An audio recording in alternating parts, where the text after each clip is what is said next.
Walk softly in the sanctuary. Keep a song in my heart. Keep a song in my heart. Go on God's errand. Go on God's errand.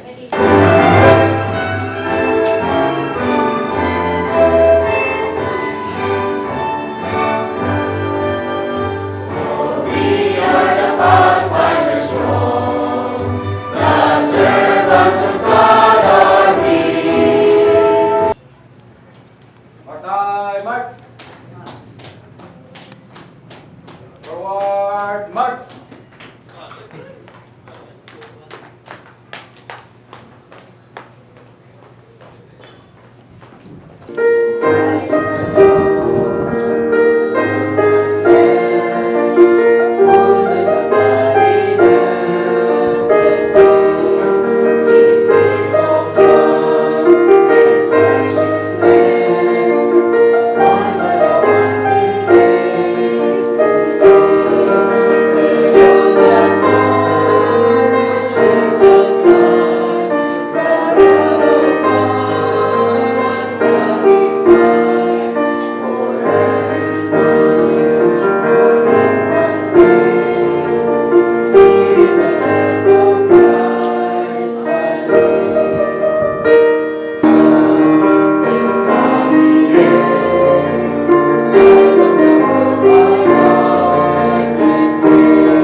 So, kilala niyo po siya. Ang ating speaker po ay ang club director ng Mandaluyong Pathfinder Club. So, ako po ang ating speaker sa hapon na ito. Sa Bible study, helping at a disaster relief event, or just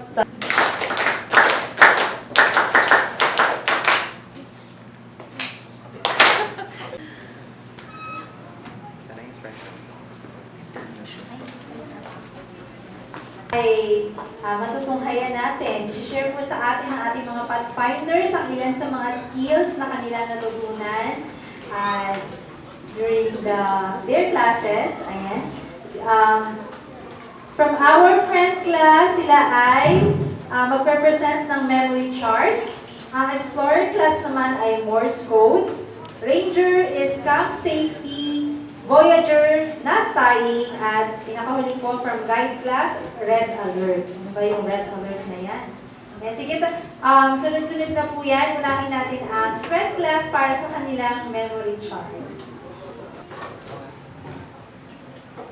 Kami po na-memorize ang Old Testament. 5 books of Moses, Genesis, Exodus, Leviticus, mga bilang, Deuteronomy. 12 books of history, Sway, mga upo, Ruth, mga Samuel, mga pangalawang Samuel, o mga hari, pangalawang hari, unang mga Kronika, pangalawang Kronika, Ezra, Nehemiah, Esther. 5 poetry. Job, mga awit, mga kawikaan, Ecclesiastes, mga awit, mga awit. 5 major prophet. Isaiah, Jeremiah, mga panahon, Ezekiel, Daniel. 12 books of history.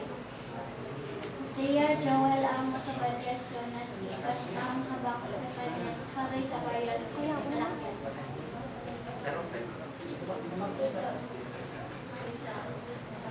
Akin po ibabahagi ang Old Testament.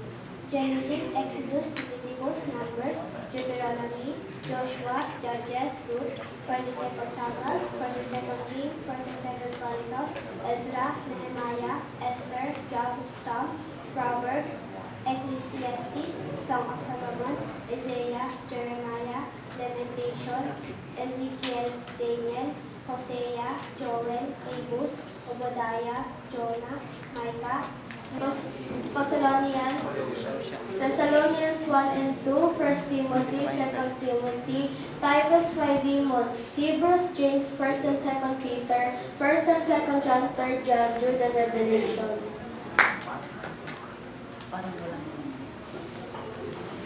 Demonstrate a creative way to memorize Morse code using characters and acronyms with group and with personalities. We group the letters based on how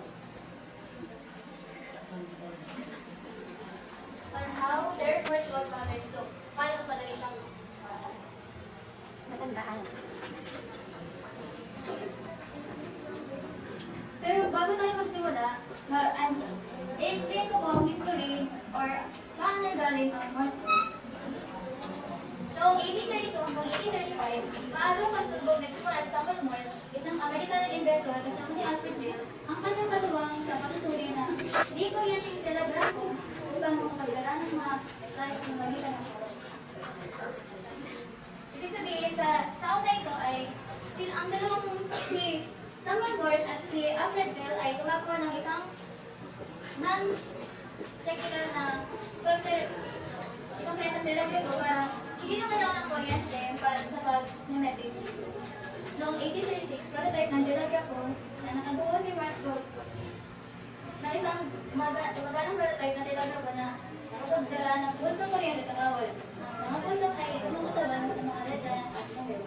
1837, noong ipag-isukat kay Bell, ay pinagbuti ni Albert ang sistema ni Morse na lumipad ng simple code ng tuldok at kitik para sa mga letra at numbers. Sa 1840, unang demonstrasyon ay ipinakita ni Morse sa publiko ang telegraph at ang code na nagpapatunay na kaya nito mapagdala ng mensahe mahabang distansya ng mabilis. Unang sa 1844, unang opisyal na mensahe ang sigat ng mensahe 100 from ay pinadala para sa official DC kumandang Baltimore gamit ang Morse code na nagpapatunay sa pagiging artisan. At sa inang 1800s, patay ilang pagtanggap ng Morse code ay naging isa ng mga ginagamit sa telephone. Tapos, sa buong mundo at kalaunan ay nag-standardize para sa maritime at military.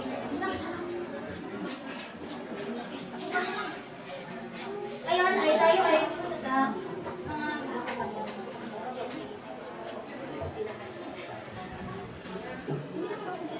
ang easiest kilig batch ang nahalog. Let's begin with the easiest group, the letters made of simple dots and dashes. E, I, and S, H, and E, D, and O. Let's begin with H. H, E, E, dot. E, every time na nakikita ka. I, dot, dot. Ibang saya ang dala mo. S, dot, dot, dot. Sobrang happy. H, dot, dot, dot, dot. Hindi ko mapigilan.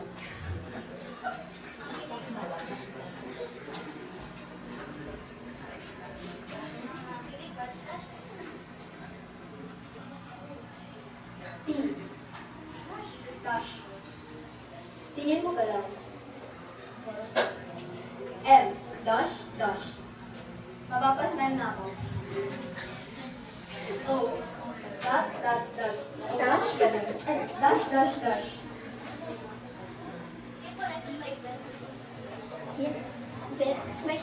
Wait. Ito, may ito.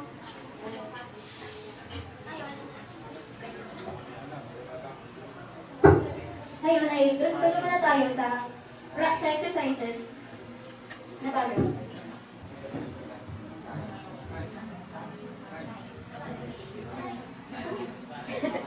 Taas kamay. Ate Renzi, sige. Correct. Next. So, dami the word.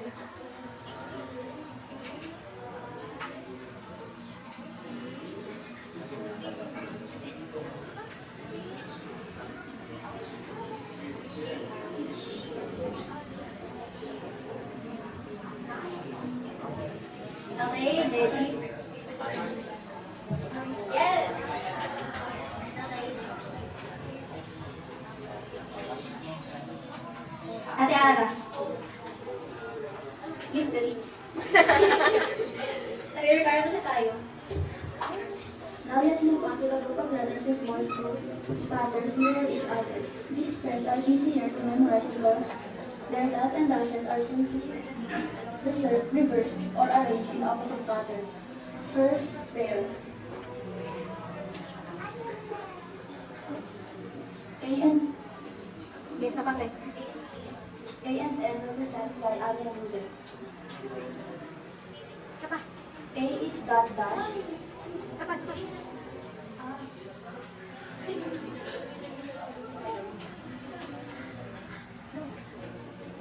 Introduce mo daw isa-isa.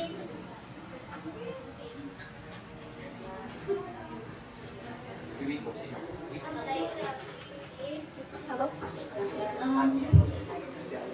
Anya noodle. Wait na.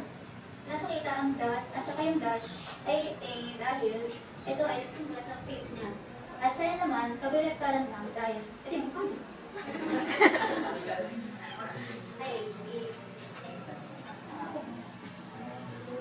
Next pair, U and D represented by Ulilalo. U is dot dash dash. P is dash dash dash. Magpapalisaran lang ang mga symbols nila. Yan. Next. Another pair, V and D, represented by V. D is dot dot dot dash. B is dash dot dot dot.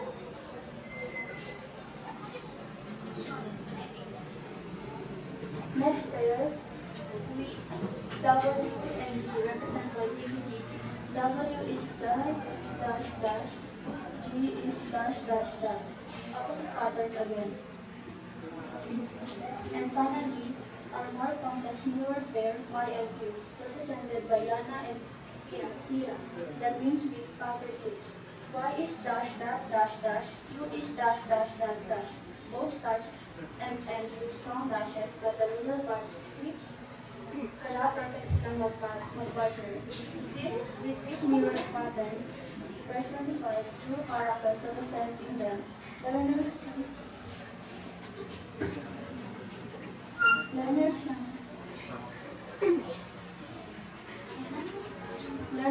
visualize Morse code more easily and remember their patterns faster. Okay, that page.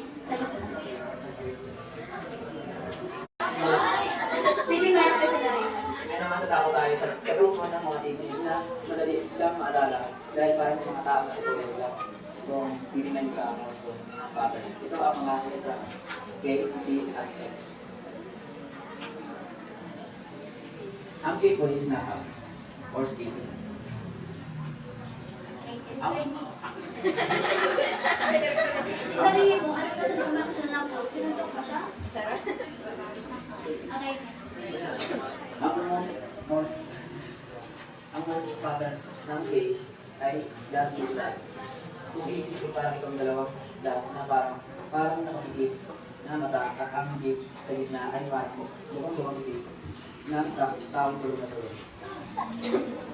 Makikita niyo ba most tulog ko? And then yung dot, yung nakakuha na ako. At yung hindi po, yung bibig na ako. Kaya ako na ako. I'll never get. Okay. Okay. C, crush B. Crush you. Name is about crush bro. Reading about crush. The most pattern for C is that is that. Kapareho ito halos ng pattern natin, pero may extra deep sa dulo. Parang kagising sa talihan. Hindi tayo na naginip na crush. Baka sa may crush. Okay. Ang huling deep ay mukhang hindi mo o hindi nakikinig.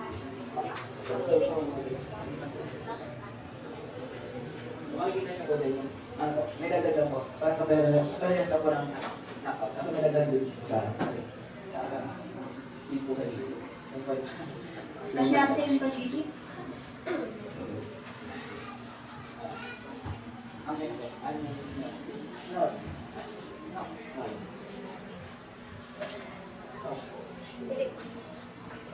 Yan. Snort po ay nakikita niyo po is that you keep that. Kung makikita niyo po sa dalawang ako dito po, paano mo makikita ako sa dalawang dalawang. Kasi nakabukan po yung ilong. Kaya that you keep that. Okay, for the third exercise, sagot niyo.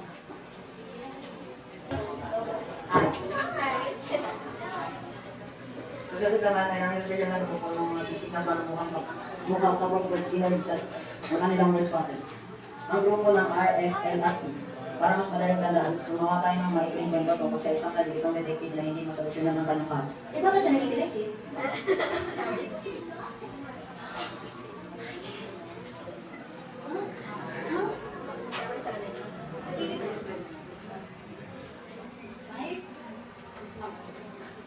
R. R. Si Detective Ray. Ang R ay members model ng lead daddy. Tapos tinignan ng baliktad. Sa mukha nito ng isang simpleng mukhang una dito. Kaya iniisip natin si Detective Ray na may damang expression. Sinagalingan niya, pero may tapos. Detective ko na lang kasi. Best efforts, E at F. Ang salitang efforts ay tumutukoy sa dalawang letra, E at F. Ang E ay isang bit lang.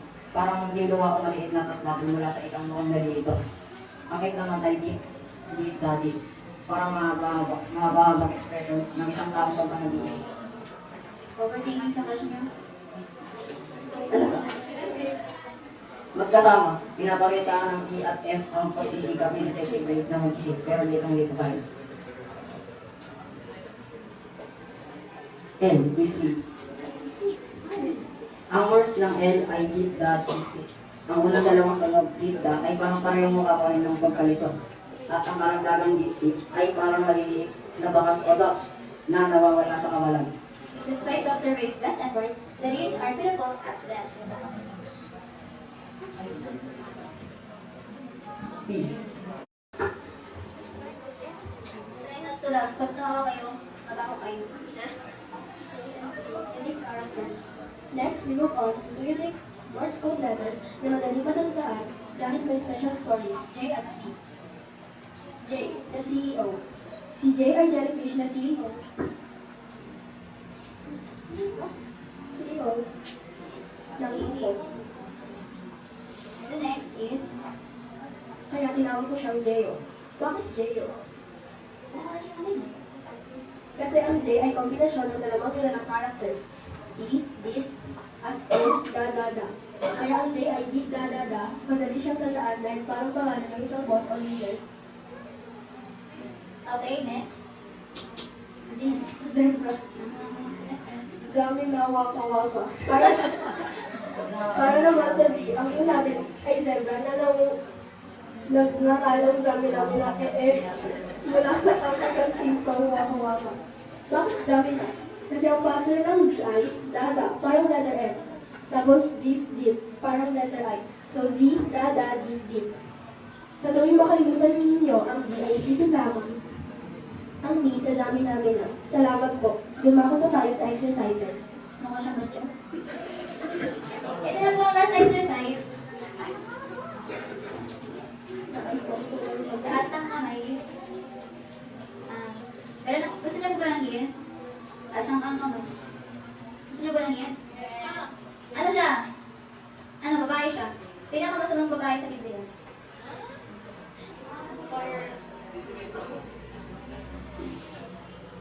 Ay, hindi ah? Sure ka? Yes! Doon na po kami magtatapos sa presentation namin. Meron pa ba? Okay. God bless. Ito na po ang presentation ng Explorer. Kasi kami ay Lola.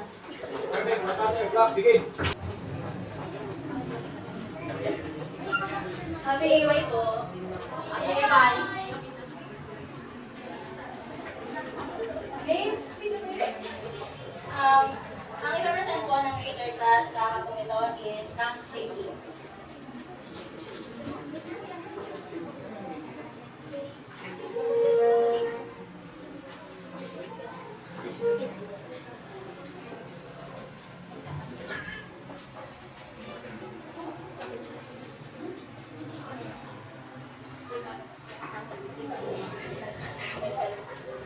So why is it important to find out what the local laws are before starting to fire? Where should you get that information?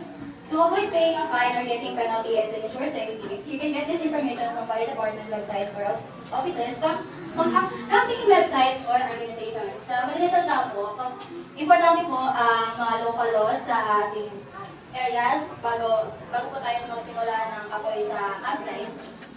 Nangyari. Wala nang fire. Kasi po, mahirap po kasi kung sa, kung gagawa po tayo ng apoy, kung baka ng accident eh. Pwede po, pwede po sa paligid natin, marami ang ma-injured or kaya masira natin. Ma-burn.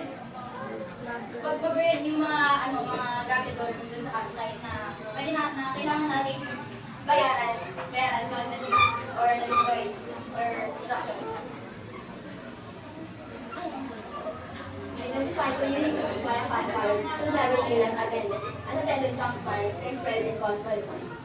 Can harm people to deep injuries, major or minor events. Can cause the destruction of property and may fight before damage. So, dapat po, kung nagawa na fire sa campsite, dapat po, ilabantayan natin ito kasi pwede pong lumalit yung apoy kung cause yung like fire. And, saka po, pwede din po kasi, parang po dati po, mag-burn. But, pwede po din makakaano tayo ng mga properties ng pero din, bakit merong first prediction? Makikita po natin. Wala sana magkaroon ng presentation. What safety precautions should you consider when building a latrine? Alam niyo po ba na latrine is important din po kung kasi gagawin po natin yung pang-release ng mga waste sa camping. And ito po yung kanyang gagawin guidelines sa pag-build ng latrine. Choose a location that is far from the water sources and campsites 30 meters. Ibig sabihin po nito, medyo, at least 30 meters away from the campsite at after. Kasi po, if i-build po natin yung latrine na malapit sa ating campsite, yung susunod po ng water sources po natin, magkakaroon po tayo ng groundwater contamination. Yun na po, dig up the latrine at least 6 to 8 inches. So rin po sa picture, sila po medyo malalim yung latrine natin. Over the latrine, when not in use, dispose the waste properly. Steady foundation of the structure and consider the uses privacy. Sabihin ko, pagkagamit po tayo ng latrine, i-cover po natin siya para hindi po siya makapag-attract ng insects, at saka hindi po lumabas yung balat ng apoy. Ay, di ba akong apoy? At saka po, i-dispose natin siya ng maayos para hindi po natin makita yung kamay na dumi. So, steady foundation of the structure is considered essential kasi po, pag hindi po siya maayos, paano ka po maglalabas ng waste sa ating katawan ng walang surat. It's a list of items that should be in a first aid kit and inspector child having first aid kit and recommendations of any healing items as applicable. So, dito po, nilagay lang po natin, hindi na po natin nilagay, pero namin dito po. So, ito po yung mga listahan ng mga items na dapat na first aid kit po natin. May bandages, regular bandages, safety belts, flashlight, thermometer, blister care, gauze pads, at iba pa po. Nandiyan na po siya dun dito po sa presentation. Pagkala po tayo sa option 5. Meron po kaming dalawang ipapakita purifying ng maluming tubig or nasty water. Ito po siya, filtration, water filtration, and chlorination.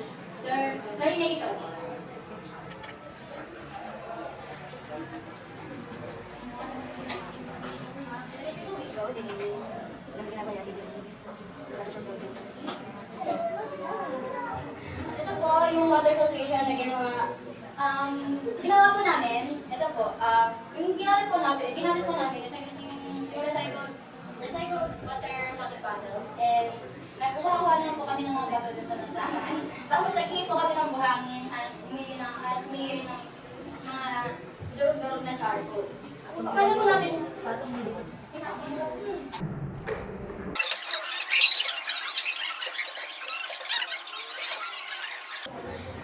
namin ginawa is, yung ginawa po namin ginawa is, yung tatlong bottle po, tinanggalan po namin siya dito sa pinaka-bilaw po, diba, sa water bottle, yung pinaka-bilaw po dyan, dun sa nilagay po namin sa yung dito po, dyan. Kinunting po namin para malagay po namin yung mga kailangan natin. Yung ginamit po namin mga list bato, buhangin, at saka uling. Ginawa ko po sa uling, yung uling ko is pinatadadad ko para hanggang maluto siya na parang tinong-tino. Yung iba hindi tino niya kasi ayaw niyang madagdag. And ginagay ko po siya dito sa water bottle. Then sunod naman po is yung nakalagay ng buhangin. Then sunod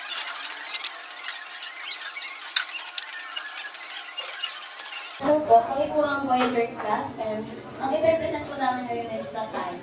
So, first po is what? Overhand, nasa harapan siya. Turn, number of turn that rope makes. So, ito lang yung number na kung ilang beses umiikot yung rope.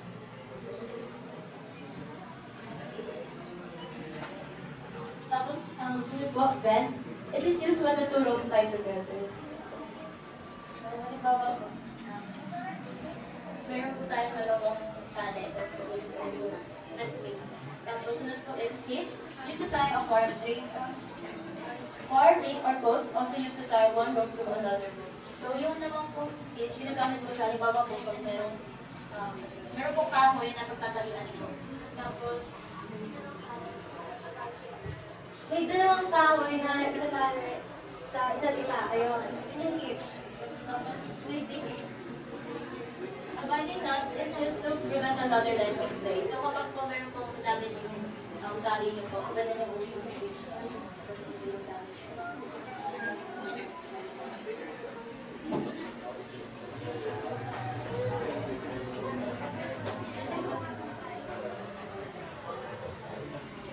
So, care of ropes, ito naman po yung mga di nyo po dapat gawin para po mas lalong tumagal yung rope na. Hindi nyo dapat, ang dapat gawin mo, kasi pag ginawa nyo po, masira yung rope. So, first po is chemical. So, keep away from chemicals such as bitters and acids, etc. So, kailangan po natin siya ilayo sa mga abrasion, keep road out of sand and gritty surface. So yung mga rough surface po, kailangan po natin siya ilayo doon para po hindi po mapagpud yung tali natin. And then, regularly wash. Wash ropes in warm water with sunlight, soap, and fabric softener. So ito naman po, applicable lang po sa mga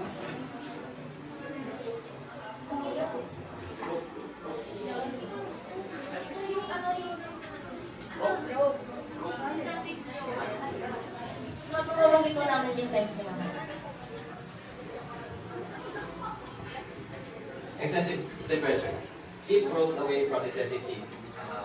So, pag ang isang rope ma-expose sa heat na matagal, may possibility siya na ma-lumit yung quality. Pero depende siya kung anong klase ng rope na ginagamit na na-expose sa heat. Katulad ng isang, for example, is yung nylon, is made of plastic. Pag na-expose siya sa heat, pwede siyang matulaw at umambot. Overload. Don't overload. Well, ang rope, meron siyang limit sa kung ano ang pinakapitan niya, kung ano ang binubuhat niya. At kung masyadong mabigat yung dinadala ng rope, may possibility na maputol ito. Friction. Minimize friction, it causes both heat and wear.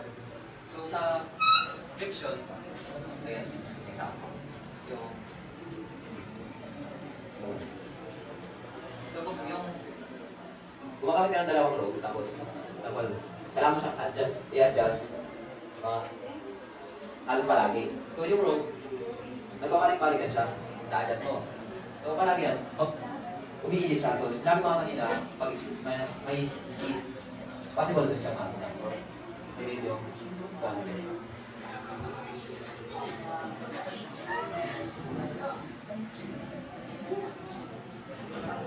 Remove pins and nuts. So, kapag po tayo ay nag-natay, kailangan po natin i-remove yung mga taling ginawa natin sa tali para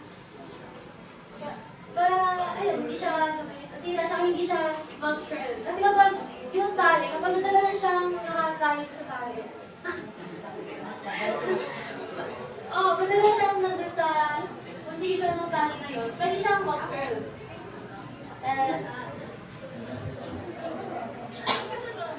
Out of sunlight. Keep rocks out of sunlight as the UV rays that deteriorate the ropes.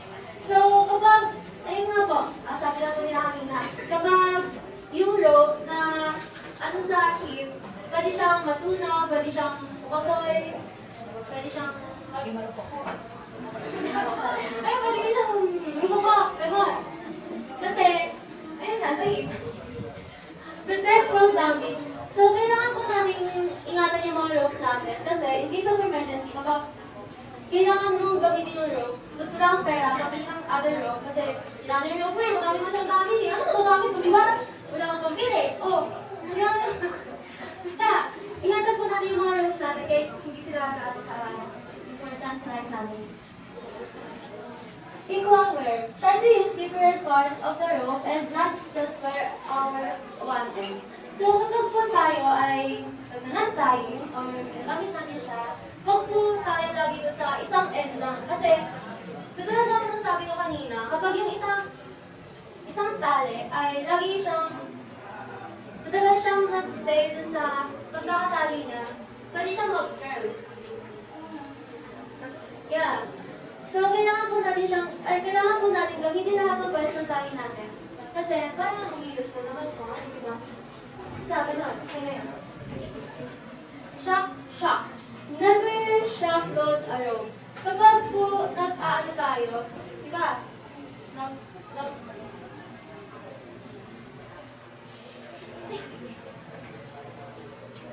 For example, ilagyan mo ng mabigat yung rope mo. Hindi na bagay. Pag inulog mo siya, possible maputol siya dahil na-shock yung rope sa bigat na dala niya. Kasi po, di lahat po ng ropes is kaya hold ng, iba, ng same weight as other ropes kasi may limit po sila. So, may two types po tayo ng rope. Two types of rope. They, bundles, usually made of fiber or twins, are twisted in the same direction, placed close to each other, and allowed to twist together. Tapos, meron naman pong braided, the fiber are weighted together, often around some core material.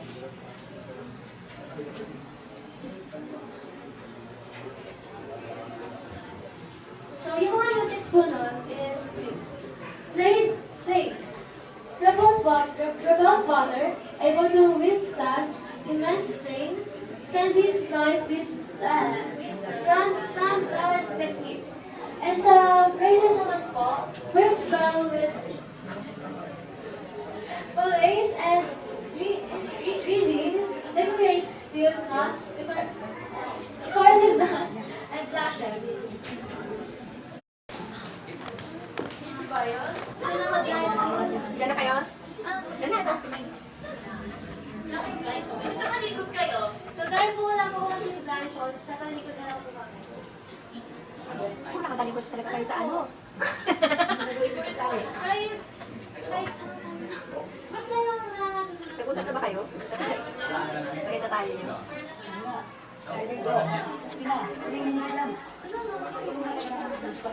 Chelsea.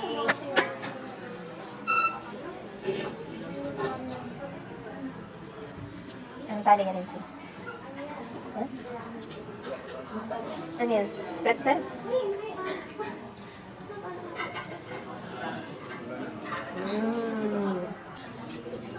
Ang tali nga jelly. Ano tali nga yan? Chipsang. Ano yung jelly? Sernat? Karik bell.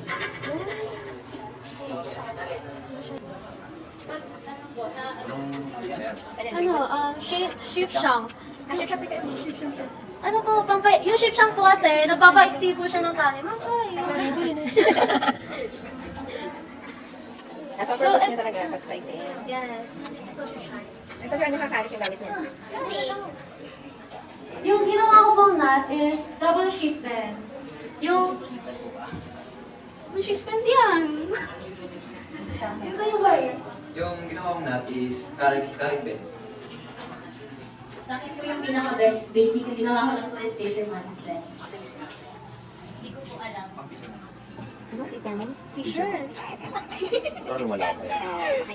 Hindi makikita yung action. Pwede siyang ma-adjust, ikaw na nila lang or ikaw na Adjust mo daw, Kuya Rico. Isa pa po kami activity. So, dito po sa board na to, pipili lang po kami dito. Pasensya na po sa sulat ha, hindi po kasi ako sulat ito eh.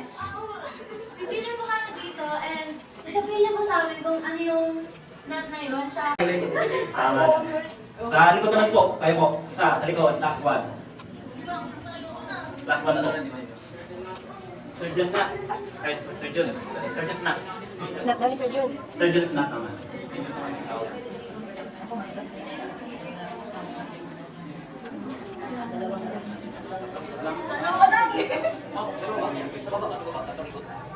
Oh, gawin mo ng ano, JD.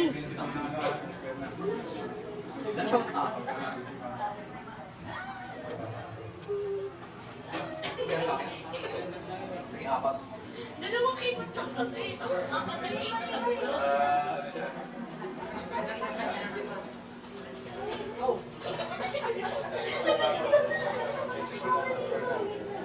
Yes, makakapagsama.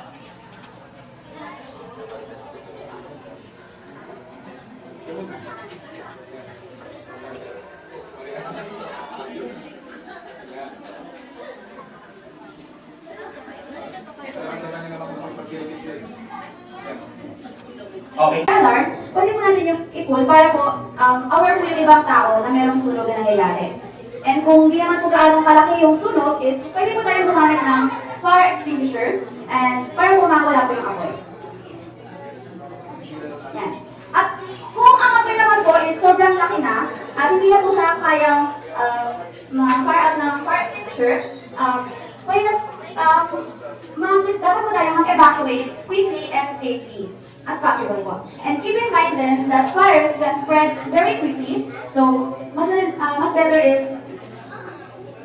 umiwas agad tayo by getting the fire department. Before pa mas lumaki yung apoy, is dapat nakatawag na tayo sa fire department para maagapan nila yung paglaki ng apoy.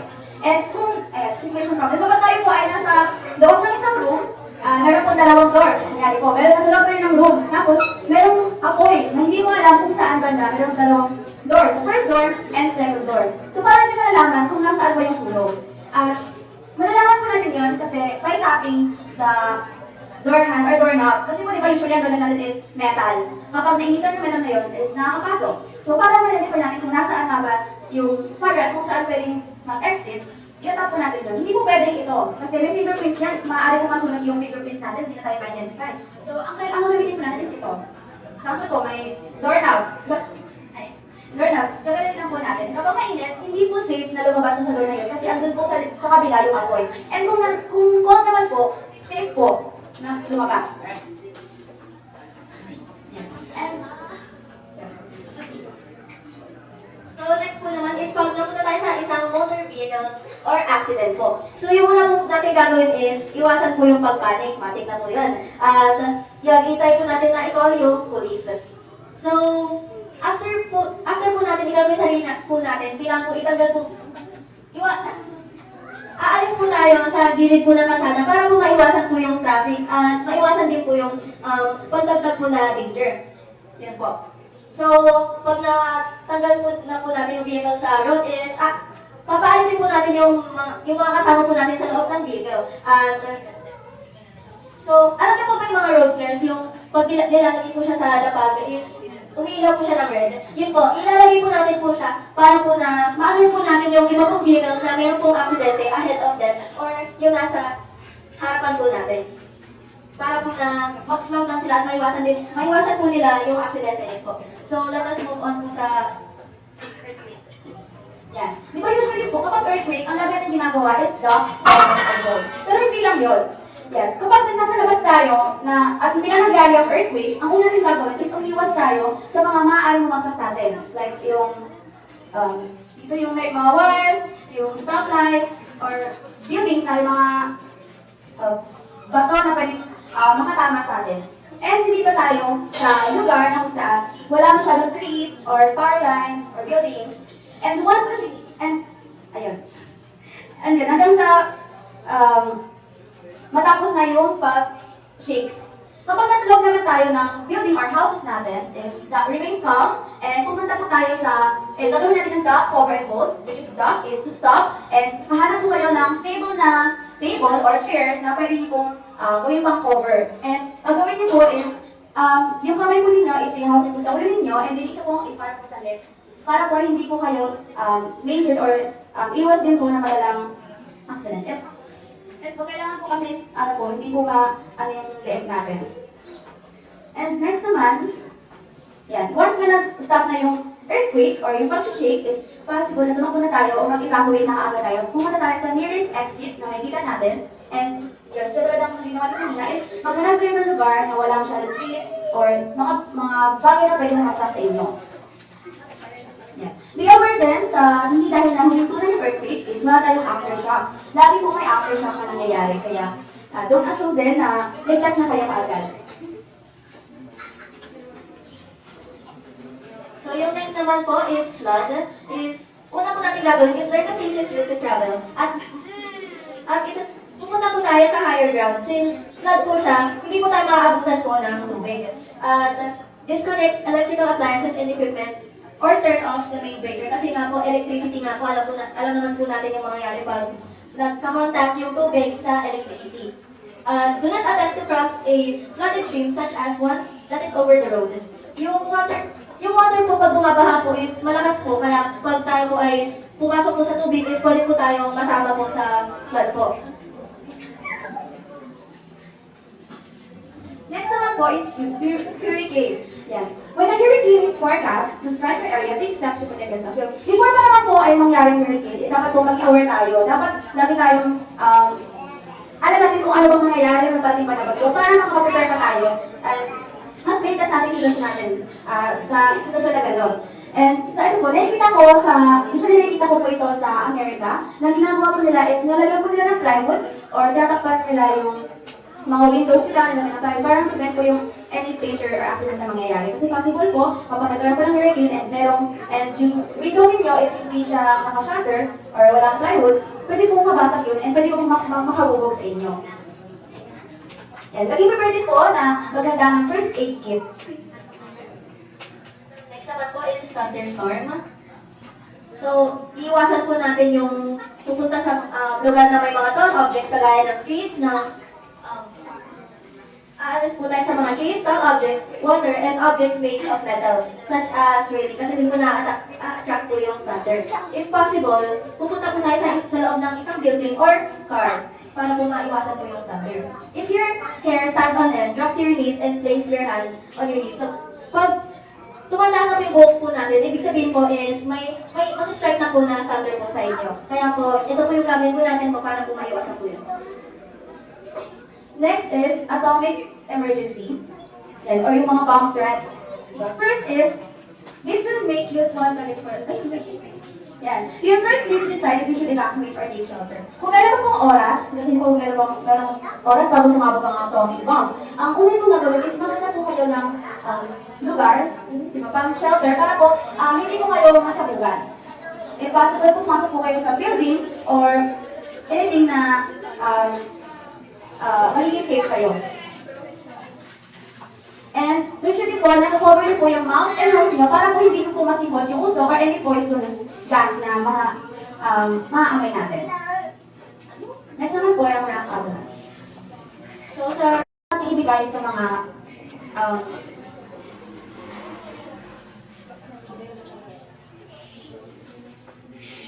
tayo muna po tayo agad.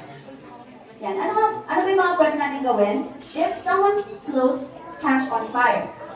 Ang una po natin gagawin, kapag tayo po ay nakita po tayo ng damit or tao po na nasusunog or damit, is ang una po natin gagawin is ihigaw po natin sila ito po sa sahig or sa labas, and kailangan po natin sila ipaikot hanggang mawala po yung apoy. Ang maaari option po dyan, gagamit po tayo ng thick blanket, yung hindi po agad, hindi po gano'ng kalipay para hindi po masunog. I-cover po natin yung blanket na yun sa kanila para po mawala po yung apoy.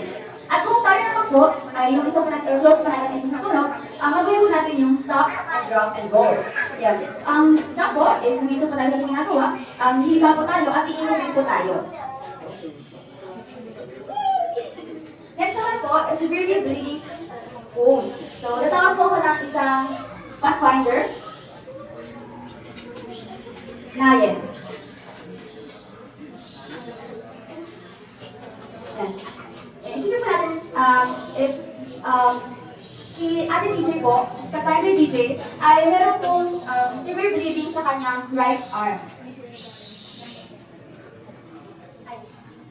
Si Pathfinder na yun po, kunyari, ay meron pong pagtutugo sa kanyang right arm, hindi po, tuloy-tuloy lang po ang matapos ng dugo. Ano ba dapat natin gawin?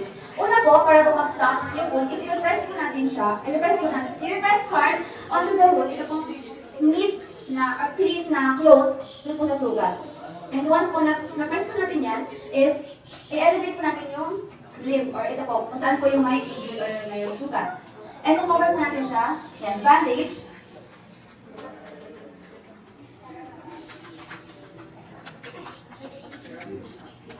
and lagi pa rin check if nag-stop na po yung bleeding. Kapag hindi pa rin po nag-stop yung bleeding, lalagyan pa rin na, patuloy lang po tayo nilalagay ng bandage until na nag-stop na po yung pagdugo.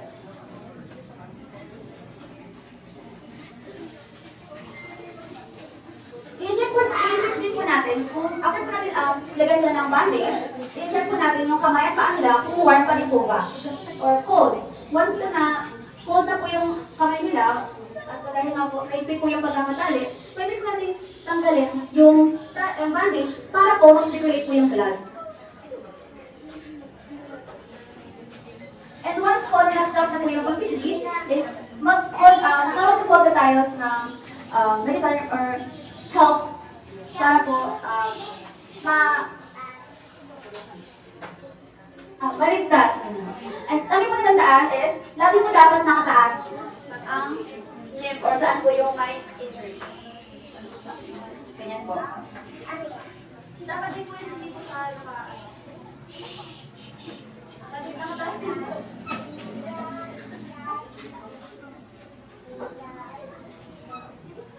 Next naman po, tawagin namin si Pathfinder Elsie para may demo ang choking.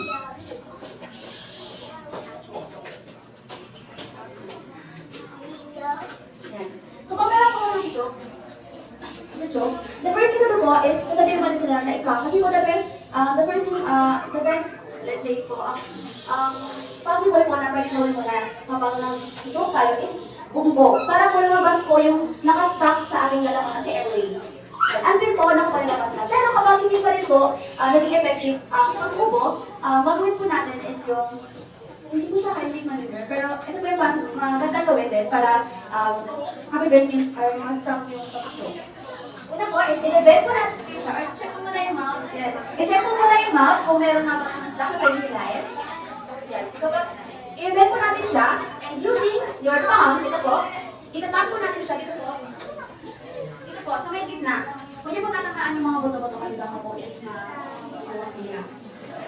Yan. Itatap po natin siya 5 times, or until po na meron siya na, feel na nakalabas na po yung nakastock. Make sure po din po na malakas po yung pag-stock.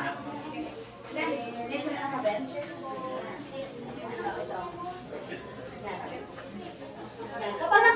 Kapag i-check po natin ulit yung kanyang mouth after 5 times, at kapag nakita po natin yung object na yung nakalabas na, pwede po natin siya sabihan na pwede niya nang hilahin yung object na yun para pumatang at makahinga po siya ng maisip. Pero po, kapag hindi pa rin po naging effective yun, doon na po natin gagawin yung high neck maneuver. Ito po yung usually na ginakita natin kapag may nabubulunan. Una po is,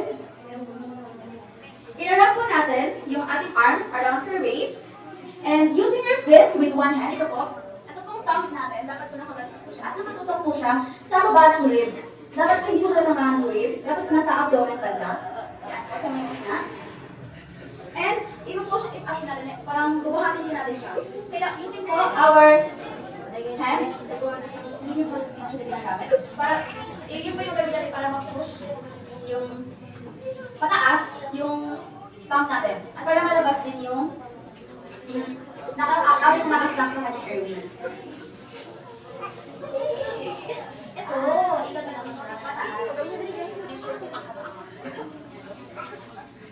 Yan, so tama na. Yan, thank you po, Commander NC. At kung ano na kayo po, yung ating nabubunan is, pwede na pwede gawin yung CPR and call for emergency. Last po is, ay, ito na pala. Yan, thank you po. Sana po is meron po kayong kakulat na agad.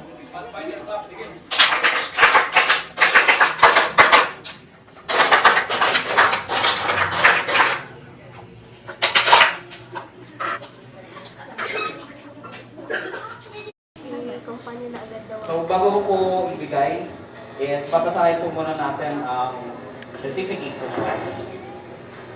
Mandaluyong Tiger Pathfinder Club, 917 Favelia Street, Barangay Plainview, Mandaluyong City.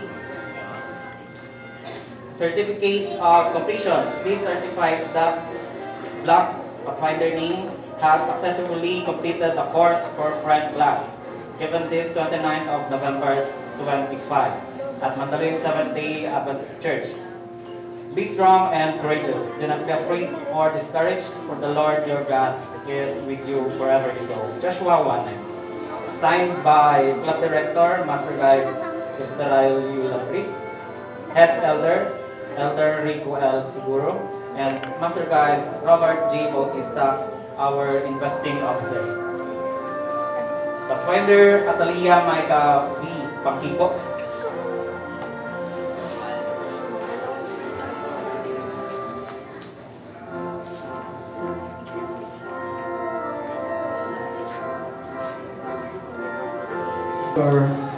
I now declare you invested on the different classes that you have earned. Congratulations.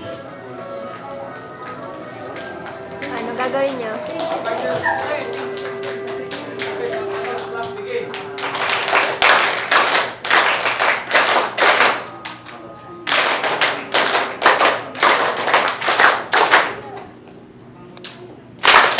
Okay, you may have it first. And now, sa atin yung church, ngayon natanggap namin na mga Pathfinders, yung mga fees na naaayon dun sa mga classes na pinag-aralan nyo o pinag-trainan nyo. Inaasahan ng Pathfinder Club na inasasabihan nyo na kayo ay mamumuhay ayon doon sa ideals ng ating Pathfinder Club. Ano ba yung mga ideals ng ating Pathfinder Club? Yung pagsunod natin sa pledge and law. Diba? Yun yung ideals na kinakailangan natin makamit.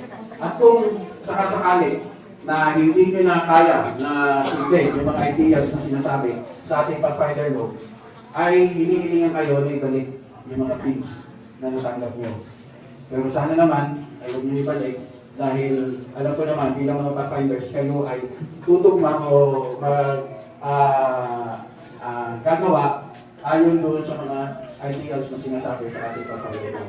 Master Guide, signed by Master Guide Peter Ryan Milapis, Club Director, Elder Rico L. Figuro, Head Elder, and Master Guide Aaron F. Ong, District Passport.